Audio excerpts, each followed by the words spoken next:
அந்தமான் தீவில் கலங்கரை விளக்கம் தலங்களை காண சுற்றுலா பயணிகளின் கூட்டம் அதிகரித்துள்ளது. அந்தமானின் இயற்கை அழகை காண்பதற்காக தினந்தோறும் ஆயிரக்கணக்கான சுற்றுலா பயணிகள் அந்தமான் தீவிற்கு வருகின்றனர். இதில் முக்கியத்துவம் பகுதியான அந்தமான் கலங்கரை விளக்கம் பகுதியாக திகழ்கிறது. வடக்கு அந்தமான் இருக்கக்கூடிய முழுக்க இரும்பினால் அமைக்கப்பட்ட கலங்கரை விளக்கத்தை காண்பதற்கும் அதன் உச்சியில் நின்று அந்தமான் தீவு கூடங்களை ரசிப்பதற்கும் அதிகரித்துள்ளது கலங்கரை விளக்கங்கள். கப்பலுக்கு வழிகாட்டும் முக்கிய அமைப்பாக மட்டுமல்லாமல் அந்தமான் கலங்கரை விளக்கங்கள் வரலாற்று முக்கியத்துவம் வாய்ந்த கலங்கரை விளக்கமாக திகழ்கிறது.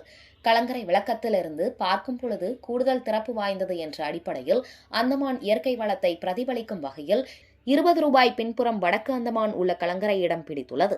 இந்த கலங்கரை விளக்கம் அருகில் பதுக்கும் குழி இடம்பெற்றுள்ளது. ஆங்கிலேயர் பிடியிலிருந்து அந்தமான் மீட்க ஜப்பான் போர் வீரர்கள் பயன்படுத்திய பதுக்கும் குழி தகவல்கள் தெரிவிக்கப்பட்டுள்ளது.